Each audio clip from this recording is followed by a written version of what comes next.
एक नहीं, दो नहीं, अब तक पीएम नरेंद्र मोदी के उस नफरती बयान के खिलाफ 17,000 से अधिक मुकदमे चुनाव आयोग में दर्ज हो चुके हैं। जी हाँ दोस्तों, आपने सही सुना। पीएम नरेंद्र मोदी ने मुसलमानों को घुसपैठिया और ज़्यादा बच्चा पैदा करने वाले बयान दिए थे, जिसको लेकर अब तक 17,000 से अधिक पत्र चुनाव आयोग को लेकर लिखे जा चुके हैं। लेकिन इसके बावजूद भी चुनाव आयोग खामोश है। वहीं पर दूसरी तरफ 4 जून को लोकसभा चुनाव के नतीजे आने वाले थे, लेकिन उससे पहले ही गुजरात के सूरत से लोकसभा चुनाव के नतीजे आ गए हैं, जहां पर बिना किसी चुनाव लड़े, बिना कोई वोट डाले सूरत से भारतीय जनता पार्टी के उम्मीदवार जीत दर्ज कर लिए हैं। सलाम, नमस्कार, आदाब दोस्तों। अब तक चुनाव आयोग उद्धव ठाकरे, पवन खेरा, आतिशी आदि को चुनाव का उल्लंघन या चुनाव के खिलाफ गलत बयानबाजी को लेकर नोटिस भेज चुके हैं। लेकिन पीएम नरेंद्र मोदी के द्वारा मुसलमानों को लेकर भड़काऊ भाषण दिए जाने पर, कांग्रेस के मैनिफेस्टो को मुसलमानों का मैनिफेस्टो बताने पर और मनमोहन सिंह के बयान को झुटलाने पर 17,000 से अधिक पत्र लिखे जा चुके हैं। लेकिन इसके बावजूद भी चुनाव आयोग खामोश है। इसी बात को लेकर रवीश कुमार चुनाव आयोग पर सवाल उठाते हैं और कहते हैं कि इतिहास तुम्हें याद रखेगा।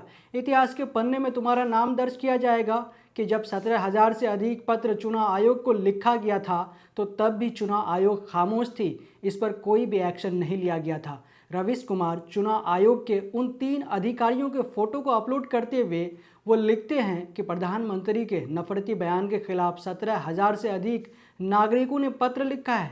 कैमरा भले फोटो के फ्रेम में खड़े लोगों और उनके सूट की स्टिचिंग दर्ज करता है, मगर इतिहास ये फोटो किसी और रूप में दर्ज करेगा। उम्मीद है आयोग 17,000 शिकायतों पर कार्रवाई करेगा। कार्रवाई नहीं कर सकेंगे तो कम से कम टेलर का नाम ही बता दीजिए, उससे तो अपना काम परफेक्ट किया ही है, तब तक उसी का नाम दर्ज हो इतिहास में। कम से कम टेलर के काम से तो प्रेरणा ले ही सकते हैं। उसके पास तो कोई अधिकार नहीं है, कोई पावर नहीं है, मगर टेलर ने अपना काम कितना शानदार किया है। अब आयुक्ति की बारी है। क्या उम्मीद छोड़ ही दी जाए? कुछ तो आप लोगों को भी लगता ही होगा कि लोग पूछ रहे हैं, देख रहे हैं लोग आयोग को लेकर कैसी कैसी बातें लिख रहे हैं। आयोग को कुछ तो सोचना चाहिए। कल कांग्रेस ने आरोप लगाया कि आयोग ने दिल्ली के जिन पोस्टरों को हटाने के लिए कहा, अभी तक नहीं हटाए गए हैं। वहीं पर दूसरी तरफ तीसरे चरण यानी 7 मई को सूरत में चुनाव होने वाला था, जिसके लिए टोटल 11 लोगों ने अपना नॉमिनेशन किया था।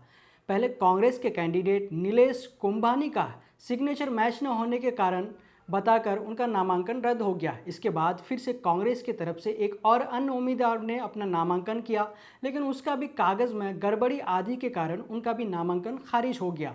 इसके बाद बीजेपी के कैंडिडेट को छोड़कर बाकी सभी 8 कैंडिडेट ने अपना नामांकन वापस ले लिया।